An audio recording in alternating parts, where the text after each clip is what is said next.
All right. Well, thank you everyone for coming today. I know it's the last day of the conference, and I appreciate all the smiling faces at 0900 today.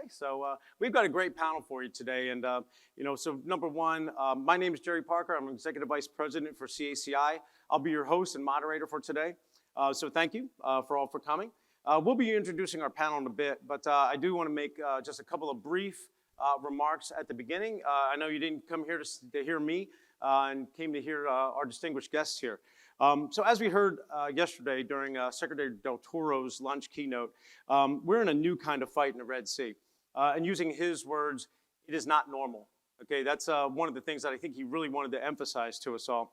And then echoing Chief of Naval Operations Franchetti's talk on Monday, that we need to think, act, and operate differently, and referenced the recently formed Disruptive Capability Office and its connection to Project Replicator by OSD. So what's different? And I think clearly, for those of you that are following the news, it's an unprecedented use and reliance on unmanned systems by our adversaries, and the need for us to counter those adversarial unmanned systems and leverage unmanned systems ourselves in a way that we have never done before. So with that, the theme of today's panel is leveraging unmanned and counter unmanned systems for tomorrow's conflict. So now I'll say this, forgive me, I like getting a paycheck every 2 weeks, so bear with me while I give a shameless plug for my employer, CACI. I've been at CACI for 20 years, and we've been in the counter-UAS fight since 2006, and that's long before the counter-UAS or CUAS was a term of art. We leveraged decades of SIGINT, EW, and cyber expertise to deliver unprecedented counter-unmanned and counter-C5 ISR&T technologies. Not a lot of people know that about us. We've had a 60-year legacy with working with the Navy, and the Navy was actually our very first customer. As many of you know, the world of EW is a cat and mouse game. As our adversaries develop new threats and tactics, we have to counter those threats quickly and effectively to maintain our nation's competitive advantage and keep our warfighters safe. We at CACI do this through our robust, agile mission software approach. By leveraging open software architecture with modular microservices-based code, we're quickly able to deploy capabilities into our systems that keep pace with the threats of our adversaries.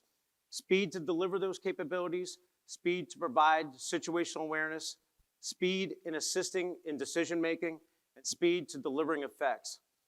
Our tagline, speed to fleet. So a great example of that is Spectral. We recently won that program and are currently working on it for the US Navy, where we're building the next-gen shipboard SIGINT IO and EW system for tactical mission operations, and I could not be more excited. We won that contract about a year ago, and it's well on pace for a full-up delivery on schedule. So, with that said, today's panel is titled Tomorrow's Battle Force, Unmanned and Counter-Unmanned Systems, and we're going to discuss the future solutions to specifically help address the Navy and Marine Corps challenges in force capacity and capabilities. The distinguished individuals on stage with me are uniquely positioned to discuss the current threat environment and speak to potential solutions that can give our sailors and Marines that competitive edge in those highly contested environments. So the format for today is I'll pose questions to our panel members, give them each a chance to answer, and I'll try to reserve some time afterwards to open the floor to questions. There'll be a microphone to my right, your left. So as we wrap up the panel, like I said, I'll try to reserve about, I'll say 5-10 minutes at the end. So for those of you that get that cue, you can line up over there and I can visually see and we'll kick that off. So I'm sure the reputations speak for themselves with this distinguished group, but please give them a round welcome for them joining us today.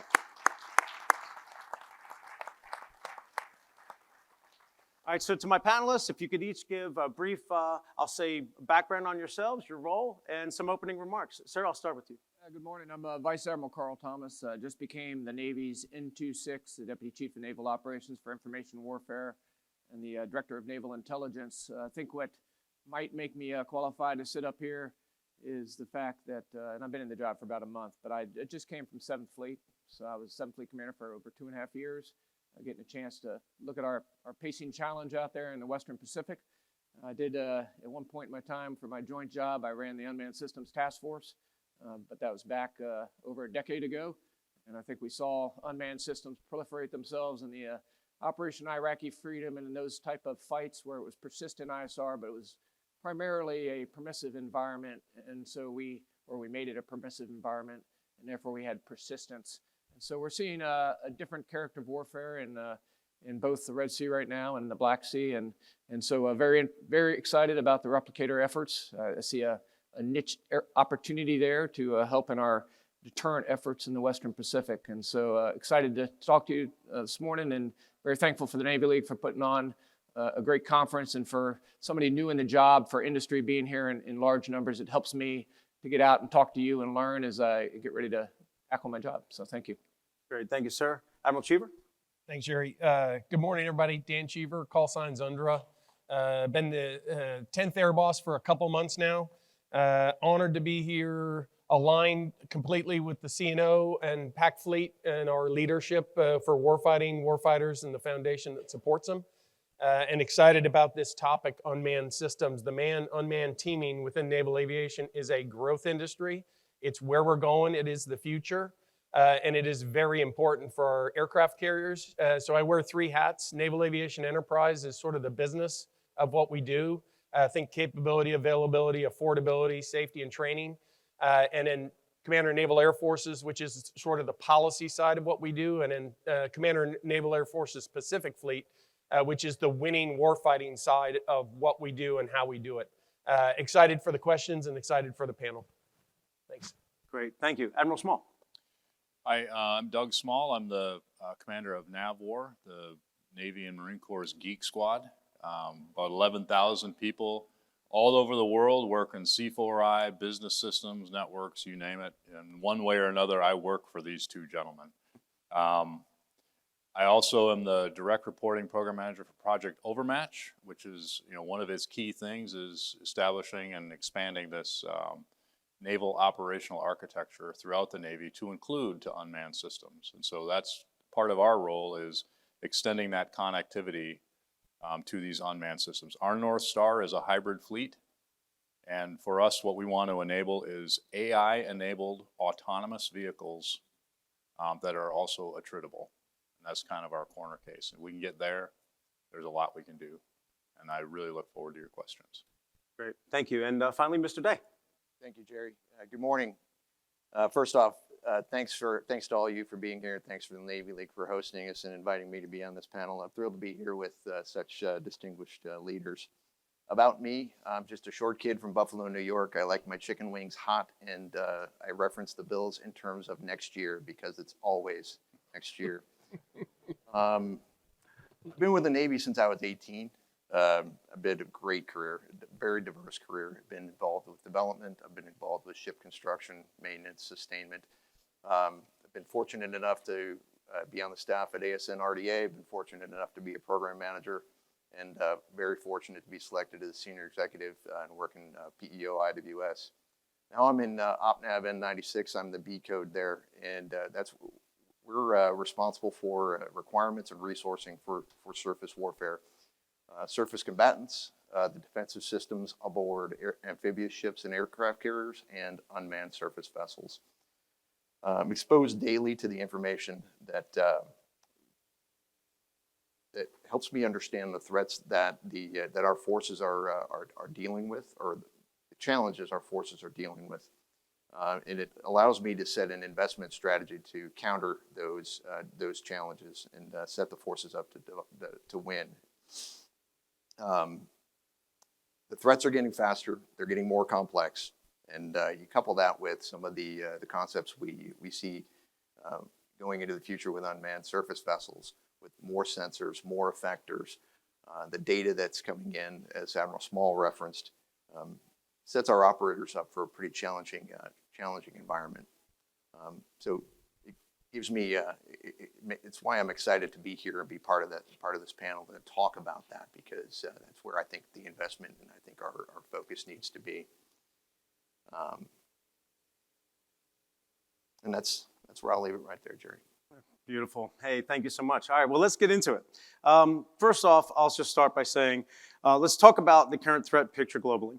The National Defense Strategy places focus on strengthening U.S. deterrence against China, while also deterring attacks on the U.S. and its allies as Russian aggression continues to challenge Europe.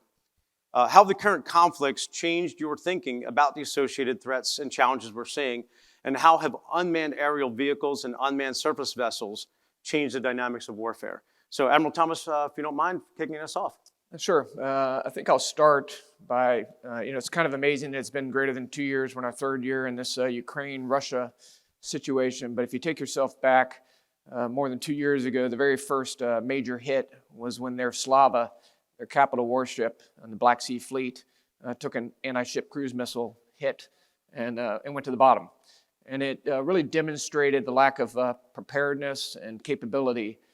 If you contrast that with what we're seeing going on in the Red Sea right now, if you attended the speaking sessions with CNO, VCNO, and probably every panel has referenced it, the work that our sailors are doing in the Red Sea in a fairly confined battle space. There's movement there, but it's fairly confined to keep the maritime commons open. The Houthis have learned, they're being backed by the Iranians, the number of one-way attack unmanned systems or the anti-ship ballistic missiles that are getting thrown at our destroyers, and quite frankly, the F-18s that are airborne that are shooting them down with AIM-9s in addition to the SM-2s and 6s, and the things that we're learning in the non-kinetic world. It's a good centering battle space to make sure we can do the main things correctly. And then it also gives you opportunity space to look at the Black Sea or look at the Red Sea and what's going on with some of the technologies and the capabilities that are being rapidly developed and pushed out there. So from a thinking and a changing the way that I think about the battle space, and I'm pretty bore-sighted on the Western Pacific because that's where I just came from. That's what excites me about the replicator opportunity. When you think about what you can do with, we were pretty good in the unmanned air world. Quite frankly, we've done that for a long time. We've got very mature unmanned air vehicles out there, but we don't think about it as much unless we're in niche capabilities like EOD or maybe some mine countermeasure capabilities when we start thinking about the surface and the unmanned underwater world. And if you start thinking about combining that with attritable, you can really create a pretty impactful deterrent effect. And so very excited. And those are the things that as I watch the battle space and I watch it unfold, that really create, get my imagination ticking on what we can really do if we can turn quickly and if we think about it just a little bit differently. But, Great, thank you. Admiral Cheever, comments? Thanks very much. I think about Vice Chief of Naval Operations Kilby, the Get Better effort that's going on in the Navy, and a learning organization. That's what we are, is a learning organization. So everything that happens, we're learning from it and seeing where the future is going to lead and what we need to do to maintain the advantage that we have. And I think that's the biggest thing. The second thing is the new Pac Fleet Commander just yesterday, Admiral Kaler was talking about innovation and creativity, and the two of those things combine that'll make your naval aviation and your Navy force and naval forces able to win in the future. So I think that's critical to this discussion as we move forward. Thanks. Great, thank you. I think, and that's a key theme of today's conference as well, that innovation piece, and that obviously from a technology and the innovative spirit of the American soldiers and airmen and seamen as well. Great, thank you. Admiral Small. The only thing I'd add to what's already said is just it's kind of cemented in our mind this idea that these smaller vehicles that are, commercial vehicles have the capability to provide effects. And if we architect it correctly to make sure that, again, we can bring those AI-enabled autonomous behaviors to those vehicles, there are any number of missions that we can accomplish with those. And so that's really cemented in our minds as a software-centric, architecture-centric approach. Great, and I think that's true. You're going to see a whole new mission paradigm when you have this type of assets available to you, for sure. Mr. Day. I fully agree with everything that's been said on the stage thus far. I think the piece that I would add is pivot speed, right? And what we're seeing with some of our activities in the Red Sea is our ability to take data from the Red Sea, do that data analysis, and within days get feedback to the ships operating on the pointy end for setup, for operations, for tactics, and feeding that back. As from a commercial standpoint, right? Understanding your competitor and being able to pivot before your competitor does. To me, that's a huge disruption in the market space that we work in. So that's a wonderful thing that I'm seeing from the Red Sea and from what's happening in the world today. Might have to pull that thread a little bit later, especially on the data side with the increased number of assets that are going to be out there for sure. Great, thank you. All right, let's shift slightly to, in 2023, the China military report looked at the continued development of the Chinese military's nuclear space and counter space capabilities. The PLA Air Force is rapidly catching up to Western Air Forces, this report said. The Air Force continues to build up its manned and unmanned aircraft, and the Chinese announced the fielding of the H-6N, its first nuclear-capable air-to-air refuel bomber. So what does this mean for credible military deterrence, and can leveraging unmanned systems close that gap? And what should we be looking for in terms of technology to stay ahead of this situation? So Admiral Cheever, why don't we go over to you now? Sure. I think about Chief of Naval Operations' statement to preserve the peace, respond in crisis, and win decisively in combat and war. That to me is the whole thing put together. And I think of our indispensable aircraft carriers and carrier strike groups that go out there. You hear a lot about contested environments. What's the Ike doing right now? They're in the contested environment and winning and doing what they're supposed to be doing for the rules-based international order. I think that's a critical piece of this thing. Some of the learning and that kind of stuff, I really think we're in a good place right now with where we're going to go with manned-unmanned teaming on the aircraft carriers. What we've learned from MQ-8s, what we're doing with MQ-4s currently, what we're going to do with MQ-25. It's a very exciting time for us as we move forward. Great, thank you. Admiral Small? The answer is, of course, unmanned systems have a role to play in any of these mission areas, as Air Boss just said. To me, that's, the heart of the Replicator initiative is let's get them out there quickly. Yeah. And so in partnership with, certainly DIU and PEO-USC with their architecture work, as well as Disruptive Capabilities Office, that's exactly what we're intent on doing. Great. Them out there in large numbers. Great, thank you. Mr. Day?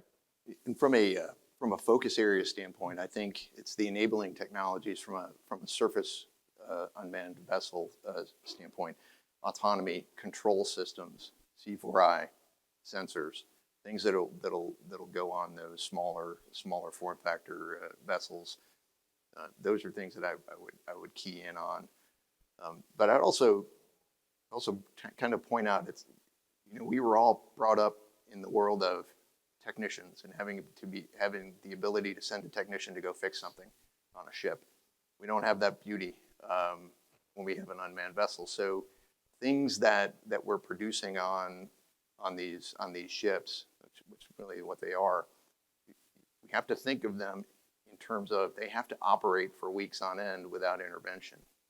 Right? So that is the HM&E systems, that is the C4I and the computing processors or computing software on those ships. So designing for quality, designing for sustainability, and designing to have those things operate for very long periods of time is important. And I think the benefit there's a huge benefit, I think, upside when you start designing your systems with that in mind. There's a huge benefit to the crewed vessels and the crewed systems, right? So if I don't have to send a technician down at 2 o'clock in the morning to fix something, that person can get some sleep, or I can reduce the amount of maintenance that I have on my destroyers, so technicians and tacticians can go practice warfare, which is really what we want our sailors to be doing.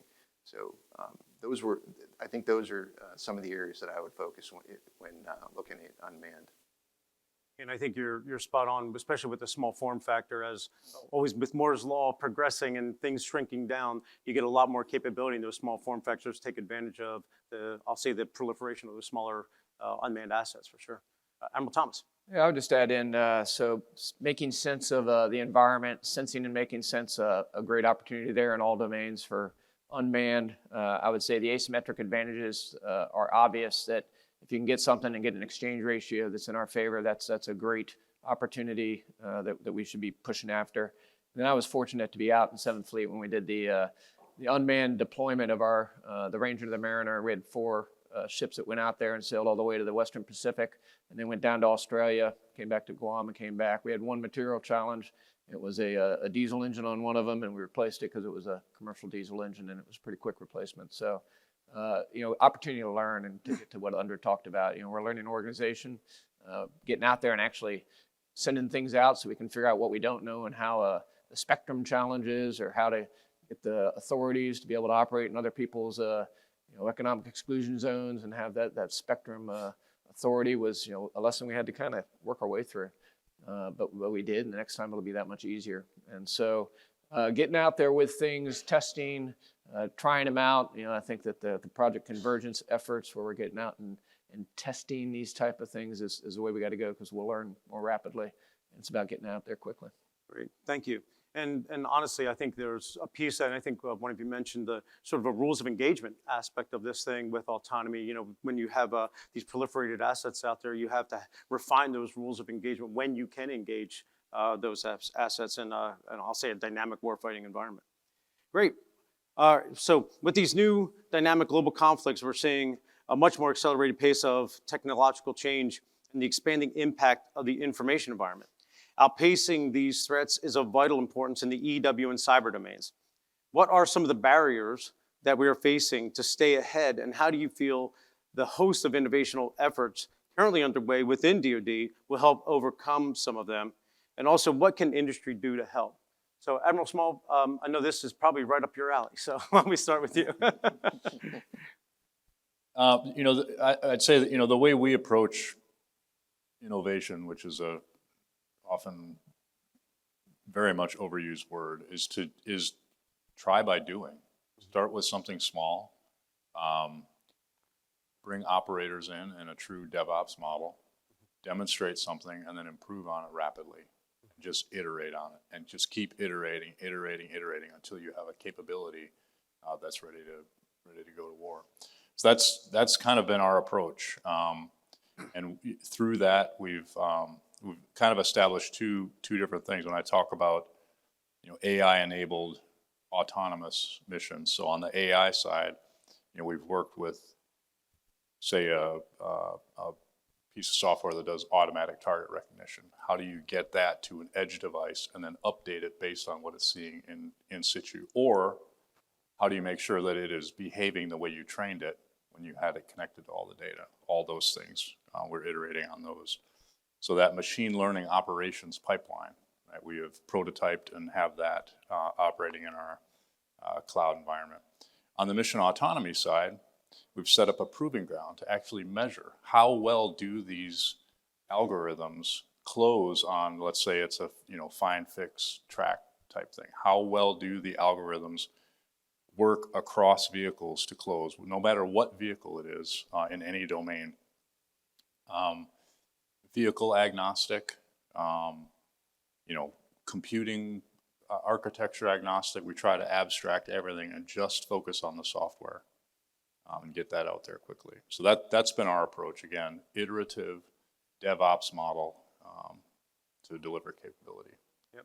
Quick software updates and no time for long lead development. Right. Get things out there, try it out. Great. That's right. Thank you. Mr. Day. To pull on the discussion, or to focus on my answer, I'm going to focus on innovation efforts underway. So Replicator and DCO, they are forcing us to think differently and not necessarily get away from PPP&E, that is the law of the land, but it is forcing us to think differently about how we collectively approach investments and find resources to get capability to the fleet in a faster manner. I think that that type of disruption in our process is absolutely necessary, and I think it's learning mode now, but I think will turn into a very positive, it will result in very positive outcomes for us. With respect to EW, when I look at hard kill and soft kill, it's really easy for an operator to have confidence in a hard kill system. There's a boom. you don't have that. You don't necessarily have that same confidence in an EW system. Right? How does an operator really understand if my soft kill effect is really working? So if there's a focus area that I would continue to ask industry and the entire innovative atmosphere out there to help us work on is how do we give operators that confidence in the soft kill world, and how do we know it's working? That's a great point. I mean, we often struggle with that, getting that BDA, if you will, from electronic attack and electronic effects. So that's a challenge for sure when you're so used to seeing things blowing up to get that positive affirmation that you've defeated your adversary for sure. All right, sir, Admiral Thomas. Yeah, I would say that lots of great opportunities to see cyber tools and capability that's on the floor out there, and what we're doing with industry to be able to try to automate some of the efforts in the cyber world. And you can certainly, in your mind, take the payloads that you could put on many of our unmanned systems and think how they could help in the EW and the spectrum control side of the house. I was going to seize on just a comment in the question, talked about the information environment. We're fighting against some authoritarian regimes that are controlling the information space and don't really care if they're telling the truth or not. So one of the things that is really important also is that we not forget about that space, which is so critical. And today in the Chinfo clips, Admiral Aquilino's talked about the destabilizing and the illegal and the dangerous actions that are going on in the South China Sea. And I would say the Philippine Navy has become quite good in the information space and trying to exploit the malign behavior that's going on around Second Thomas Shoal.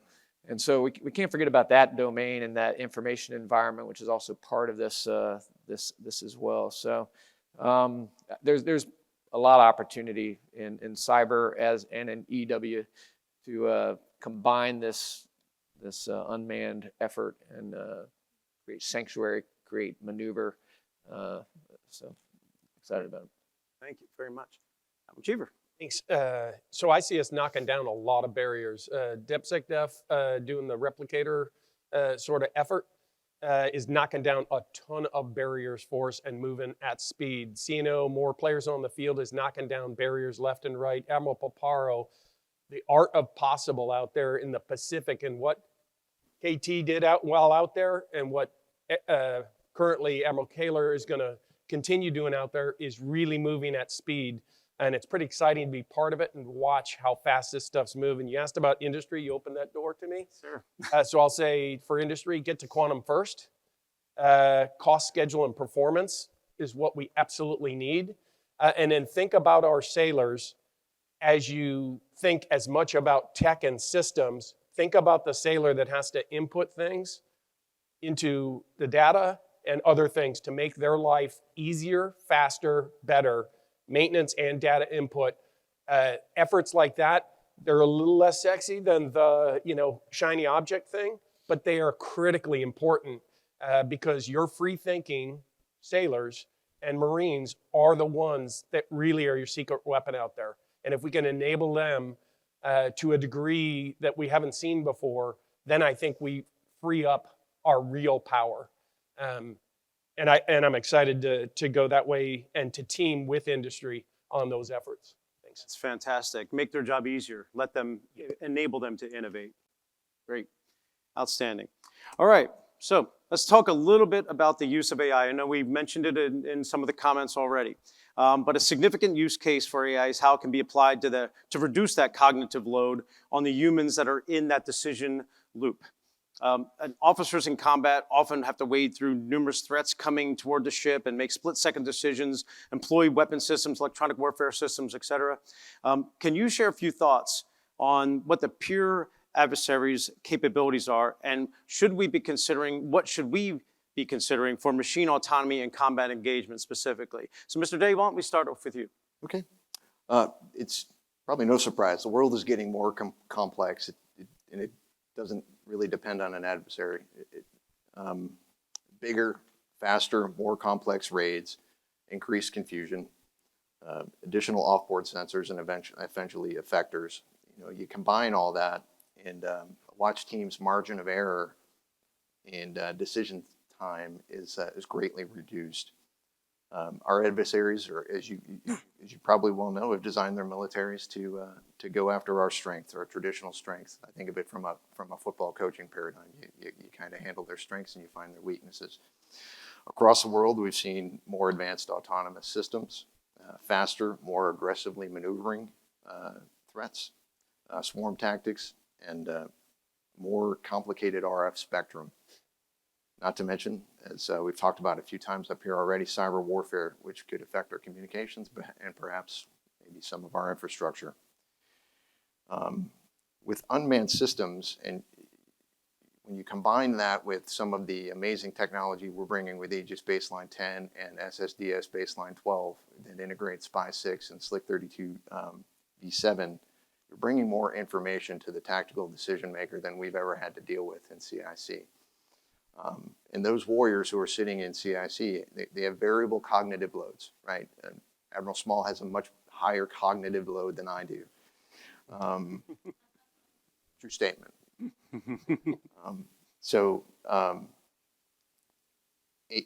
AI, ML, neural networks, deep learning, those are the things that I think we need to keep exploring and keep driving into our combat systems, both at the edge and inside the system itself, because it's a decision superiority that will win, right? It's the decision superiority that will allow our operator to react before something happens, or in a manner that maybe the adversary won't expect. Further, as we've invested in integrated combat system and the changing paradigm and the changing technology and the paradigm of computing, or how we deliver technology, and how it's going to enable us to deliver and iterate much faster. So thinking of technology that supports that is important. The ability to pivot is an amazing disruption. Again, in the competitive space we work in, and the ideas that enable our combat teams to achieve and maintain decision superiority are what I think we should be pressing forward with. So to summarize, operational environment more complex. Systems bring more capability and more data. So operational environment more complex. All lead to things where we need tools to help operators and tactical decision makers make decisions at speed, as quick and effectively as they possibly can. And I want to just take a moment to talk about recruiting and numbers in general, right? It's no secret we've talked about recruiting and recruiting challenges across DoD. If we're not thinking, at least in the industry space, how to build systems that we may need to use in a world with less operators, we're probably not thinking of everything we should be thinking of, right? So that would be just one last piece of advice that I'd throw out to just start thinking through. Great, thank you. So do more with less operators, and obviously leveraging AI and ML for countering swarms is going to be absolutely critical. Sure. All right, Admiral Thomas. Yeah, I think the TAOs and the threats and what the information that they're having to synthesize, I think you can look back on the years of development of our Aegis weapon systems and the spy radars and the doctrine that we've created to help our TAOs work through that complex environment. And it's the training. You've heard Sino and Vicino talk about that in their discussions for the panel. The 10 seconds to react to an anti-ship ballistic missile that might be coming their direction. But let me pivot to the word peer. So when you start thinking about, we have space sanctuary, quite frankly. We actually have electromagnetic spectrum sanctuary to some degree out there in the Red Sea. So when you start thinking about a peer, now you have to think very differently. And it becomes a very different battle space. It's an expanded maneuver battle space. It's a distributed maritime operations. It's a missions control kind of fight. And so that changes the calculus tremendously. And so as we think about how do you project power and how do you maneuver while maintaining the sanctuary from the adversary, some of the tools and the systems that you have, we need to continue to further advance, because we have to do it in a manner where we're not giving away our own signature. And so that's a very challenging environment. So you can think of ways where the unmanned systems that are out there, and they're your sensors, and they're providing you the sense and make sense capability, or denying the other guy the ability to make sense, and then taking that information and giving the operators the knowledge they need to understand, are they targeted, are they not targeted? That's the peer aspect that concerns me as we move forward, and that's what we need to be able to rapidly evolve on. Great, thank you. Distributed operations with extreme levels of MCON, to avoid being targeted is obviously going to be critical when there's that many assets out there looking for you, for sure. Admiral Cheever. So as the more simple guy on the stage, I just think of a big toolbox, and I want more tools in that toolbox.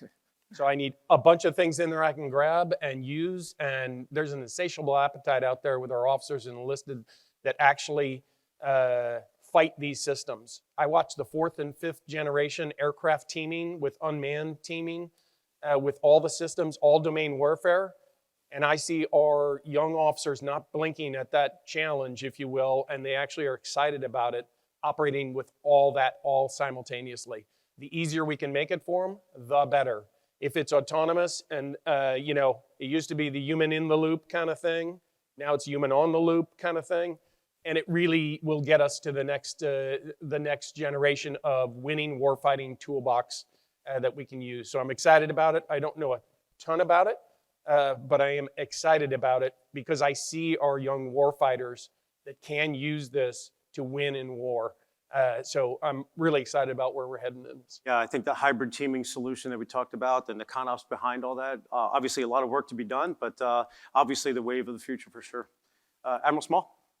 I think a lot of this is about letting machines do what machines can do best so that humans, back to your cognitive load, have more time to do what they do best, which is analyze and make decisions, things like that. So that's why our focus is so much on autonomous behaviors, because we want to get away from remotely piloted vehicles and streams of data. Let the systems figure out where they need to go to do their mission and send back the information required for decision makers. So that's our focus.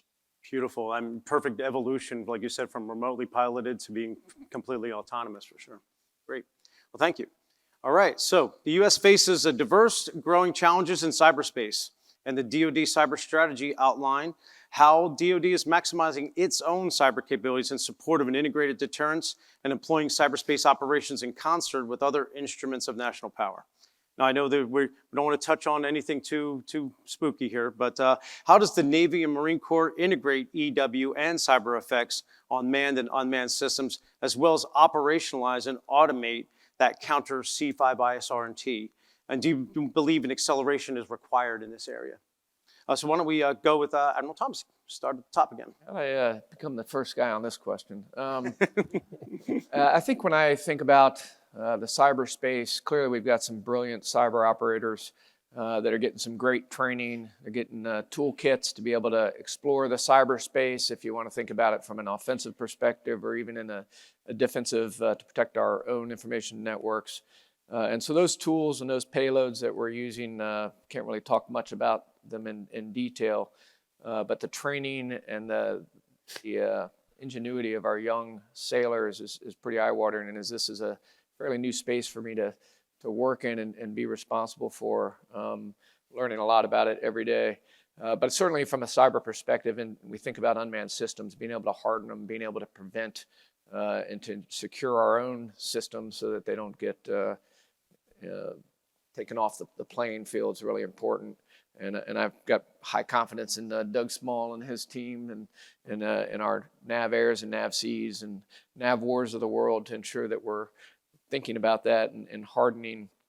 EW, I think, is an easier one. You can get your head wrapped around that pretty easy if you're thinking about the C5ISRT world and how you might have unmanned systems that could help us make sense, but more importantly, even maybe make the other guy have difficulty making sense and be able to create that sanctuary for maneuver that I spoke of. So I think it's a growing opportunity space. Again, I'm very bullish on this replicator effort, and I think it opens up many opportunities for us to be able to provide that, more players on the field. So, is spot on, and the key is doing it not at an exquisite, expensive manner, but just enough. And there's applications for the different areas. Some need to be robust and hard and come back, and some maybe don't, or maybe they only have to do it for a while. So learning and thinking differently and going out and experimenting, that's what it's all about. Great. So a good combination of OCO and DECO, you know, and obviously using that to add dilemmas to our adversaries, for sure. Great. Admiral Cheever. So accelerate, yes, that's absolutely critical. You know, I think about the EW is an old game. We've been doing that for a long time. Electronic warfare has been with us for a long time. When I showed up at Top Gun, what do you give a marketing major for a subject matter? High-speed anti-radiation missile. So I read Stimson's twice, because the first time I didn't understand it, and had to read it a second time and then get counseled. But really, we've been doing that exquisitely for a long time. Cyber is sort of the new thing. We've been using space for a long time.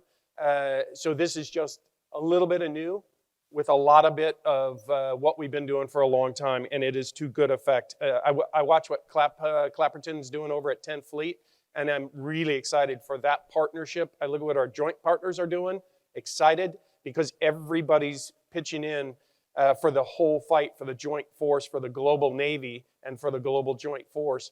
And then I think about what our allies and partners bring in this space, in space and in cyber, and it is powerful when you add all that together. I would not want to be on the other side of that. That's fantastic. Absolutely, sir. Couldn't agree more. Admiral Small.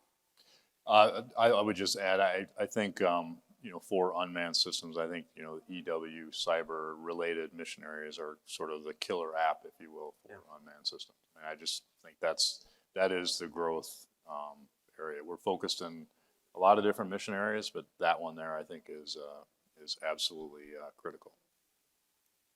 Yeah, I think the term killer app really resonates. I think, you know, when you actually put in your head the close access that can be provided by those unmanned systems for delivery of these effects is going to be all new paradigm for us, for sure. All right. Mr. Day. I think I'm a horrible person to ask an acceleration question to, because and the folks in N96 kind of roll their eyes, but I'm a very impatient person, so acceleration, yes. You can't wait 10 years from the time you see a threat or the time you see something that could hurt someone, one of our ships or one of our homeland. We can't wait 10 years to have a counter to that. It's got to be overnight. So I'm incredibly impatient. So yes, acceleration is necessary, and I'm fully supportive of the replicator and DCO efforts. With respect to EW and cyber, what Airboss said. Done. Outstanding, outstanding. Hey, I know we talked a little bit about the data piece of this, but you know, we talked about Replicator and the effort to build up that industrial capacity for unmanned systems and driving an increase in fleet unmanned systems. How can the Navy Marine Corps prepare its data infrastructure to optimize the use of all this new ISR data from these assets? Admiral Cheever, I'd like your thoughts to kick this one off. Yeah, I think in a big way we're already doing a lot of it. We have the Naval Integrated Fires element up in Colorado. The things that are going on in PAC Fleet are absolutely accelerating the data. There's a ton of work to do, but I think it's on an accelerated path, and I'm really excited about it. I look at what's happening on the forward carriers for data and fusion of information, and some of our assets of data and fusion. It's really exciting where we're going and how fast we're going. Faster is always better. Excited for where we're heading. That's fantastic. That's really good to hear, sir. Admiral Small. Sure, I'll just, kind of to my opening comments, part of our job is to extend that operational architecture to unmanned systems. And one of the key parts of that architecture is what we call the warfighting data service, but it's a data fabric. We've also recently partnered with DIU in figuring out what does that data fabric need to be for unmanned systems, and how does that connect to the warfighting data service, which also connects to the data integration layer from CDAO, so that you get that sort of, again, it's a a fabric of fabrics from at every level of command down to the edge. That's our approach on the data side. Great, thanks, sir. Mr. Day. Just to pull on or recognize Admiral Small's approach. I think if the data infrastructure has to support the operator's decision, right? And that's the key outcome here. It has to support the operator or give us the ability to know what the operator needs before the operator needs to know it, right? I think Amazon and Target do it really well, right? Amazon knew a couple days ago that I needed a really snappy pair of socks that I'm wearing right now. Before I knew I needed this really snappy pair of socks. And I think that's where, from a data perspective, that's what we need to be setting our infrastructure up to support.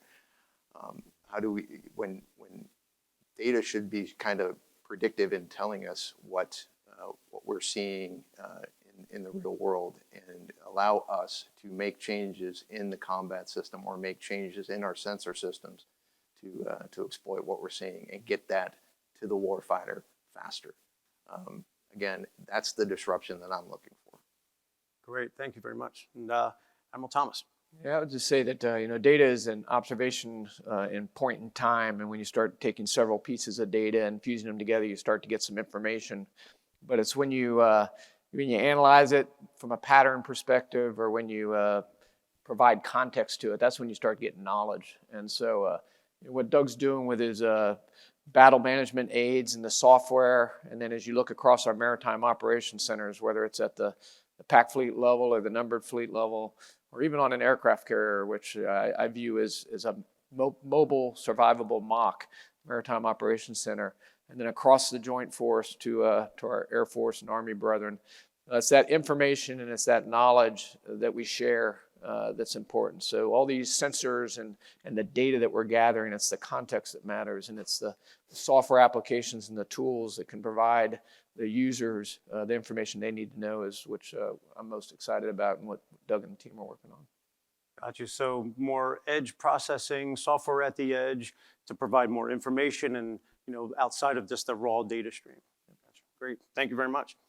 All right. So we heard a lot over the last couple of days at I'll say the different venues that we've had here about public and private shipyards and how they're dealing with aspects of workforce and capacity issues for both nuclear and non-nuclear maintenance.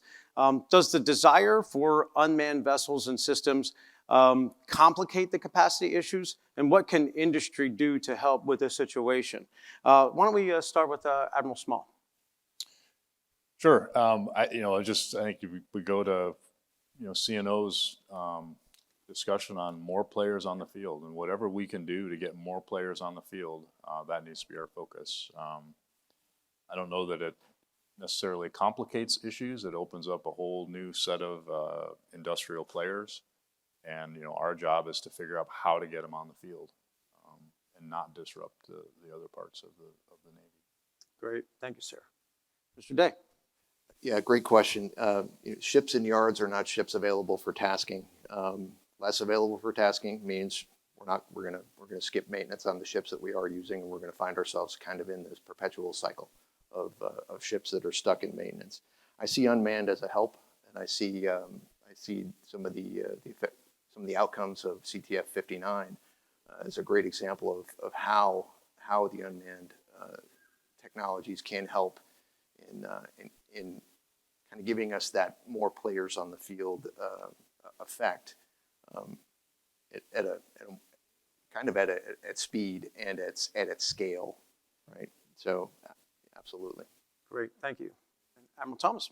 Yeah, I would say the challenges we're having in our shipyards and the maintenance, those are obviously in our few shipyards, large-scale vessels that have very complex overhauls, and I would hope in the world of unmanned, I gave you my unmanned surface vessel vignette and how quickly we were able to get that player back on the field.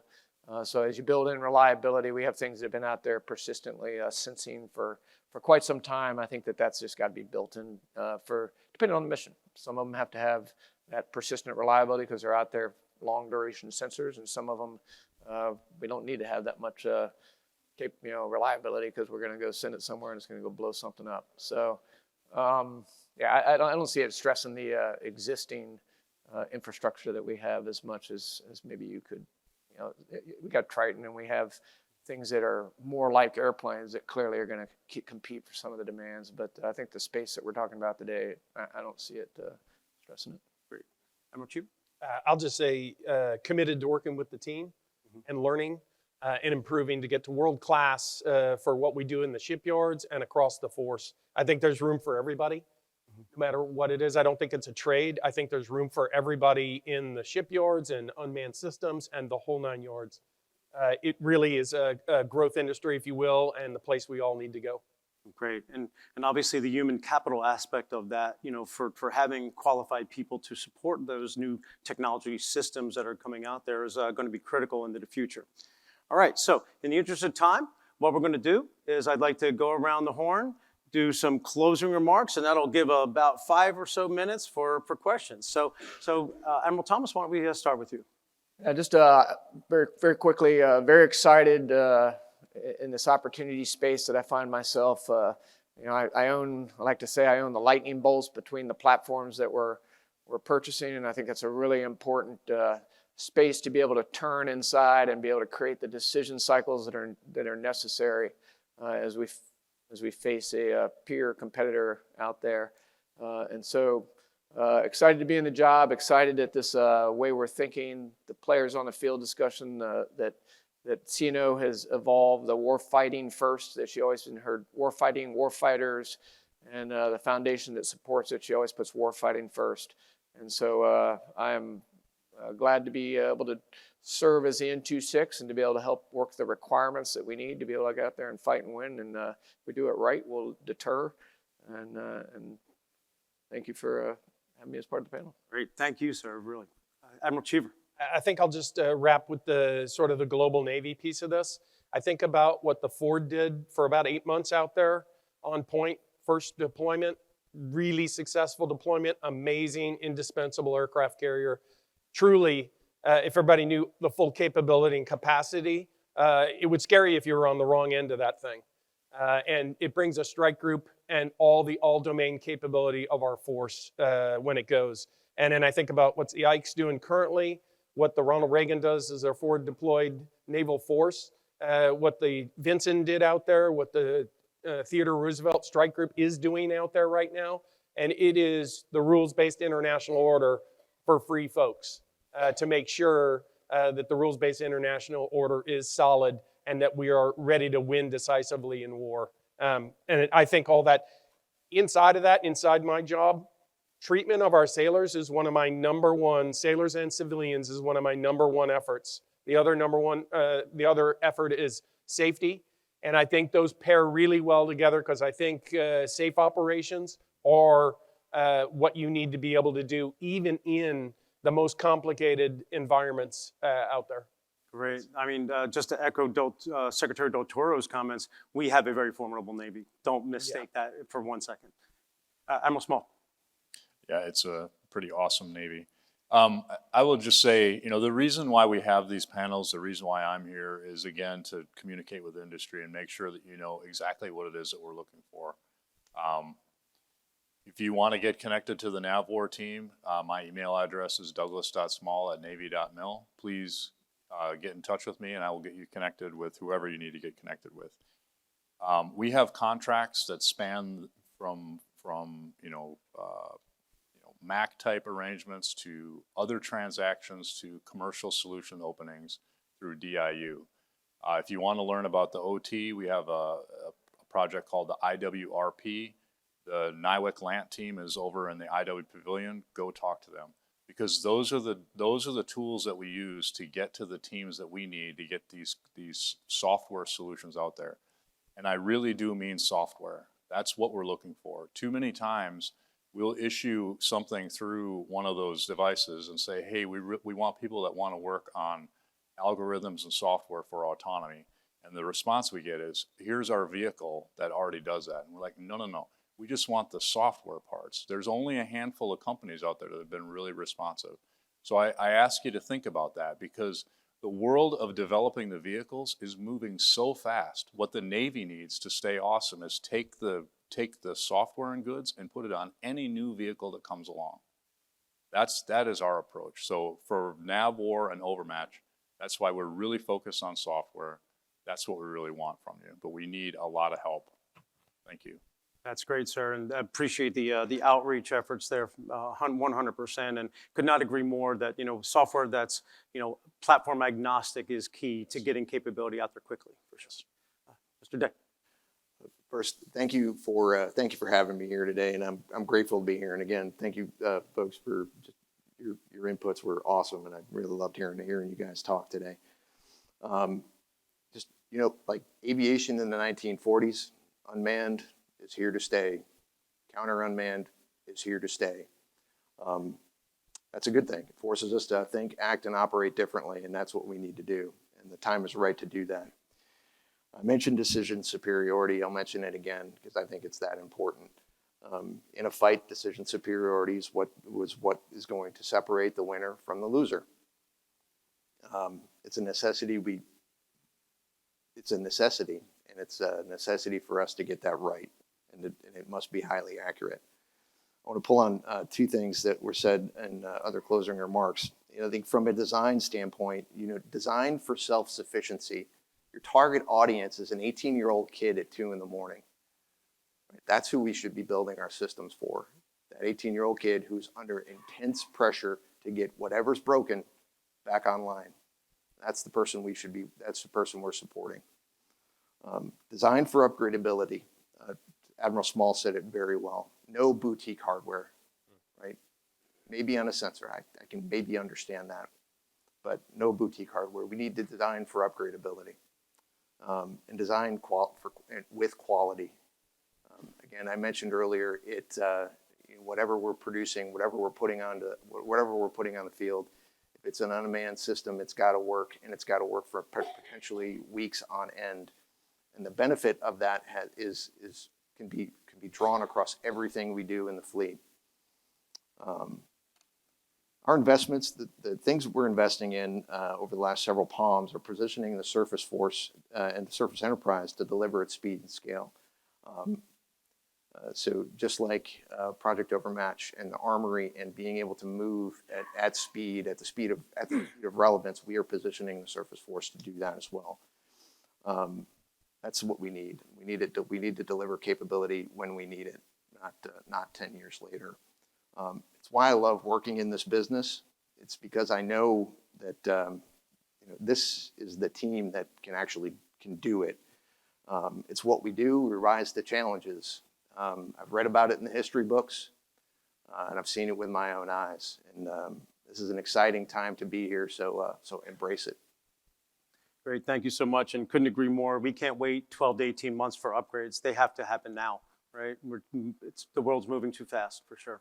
All right, that gives us about 3 minutes or so. Probably time for 1, maybe 2 questions. So stepping up to the mic, I see a gentleman. All right. Am I on? Good. Yes, you are. Brian Brown, good to see all you guys up there. Having spent about 15 years in the uncrewed space and doing a lot of stuff with small maritime surface and undersea vehicles and still working in that space, I couldn't agree with all of you more on what you've said. So that's a good thing. But I'm going to make an observation. I've watched a lot of small vendors doing miraculous things in this space, from vehicle types and operation capabilities, EW on board, mill deck kind of stuff, beyond line of sight, direct line of sight, LPI, LPD comms, and small swap C. Lots of things I'm seeing with a lot of small vendors that are putting a lot of their own IRAD into meeting fleet requirements. They're working their butts off to get out to the fleets, show them what they have, put them in the hands of sailors. That's a tough slug. They're spending their own money to get them in demonstrations, a tough slug. They meet those requirements, they're asked to demonstrate more, another tough slug for these small guys. And then we try to get, folks like me, try to help them get into the building to talk to the right people. And within the Navy, it's very difficult. If you think of the uncrewed space, 98 owns aviation, 96 largely focused on large surface, 97 has large undersea, mostly, with some small stuff. 95 has requirements in EOD and mine warfare. When you have vehicles that can cross-connect and are modular, or systems on board that cross-connect across those things, and I forgot to leave out, I didn't mean to leave you out, Admiral Thomas, on the N2, N6 side, You've got the sensor and the C4I side of it. You don't have the vehicles piece, right? You've got the things that are on vehicles. It's really hard for vendors outside of the really big guys to figure out what the overall strategy is and who the belly button is within the Naval Service to come together. Because I can tell you, there's not one vehicle or one solution that's going to solve your problem in the Western Pacific. It's going to be a layered approach of different types of vehicles with different needs inside and outside the West. It's hard for vendors to understand what that strategy is. They don't see a single belly button or a way to get to the Navy to figure out how to team together between people that can do comms, edge processing, sensors, and weapon types of systems in vehicles. So I ask the question in all that is, how do we make it easier as a Navy to make sure that you are getting all those players onto the field in the hands of sailors? Because I'm telling you, they're doing all those things you're asking. They're making them sailor-proof. They're making them easy to work with. They're making them resilient. And they're putting lots of IRAD money into it. So I'll just leave it at that. Thank you. Whatever you can do. So I know, Admiral Small, you had mentioned sort of your outreach and your contract vehicles. Maybe a quick comment on that? What I'd say is just have them get in contact with me. I mentioned the proving ground that we have. I mean, if they want to demonstrate their wares to like no kidding sailors that are part of a Devron, I mean, we can make that happen tomorrow. We will absolutely work with you to get that done. So I'm not the single belly button for everything unmanned, but when it comes to C2 and networks and that sort of stuff, that's what we do. And we do have teams of people that work the rest of those things. It's part of the larger, it's just throughout the Navy, right? You have PEOs that acquire vessels, you have PEOs that acquire C4I systems, and unmanned is part of every domain. So there isn't a single belly button. We've tried that before. It's part of every domain. We all need to embrace it. Well, thank you very much. And unfortunately, we are out of time. But please, everybody, number one, we'll give a round of applause for our panel members.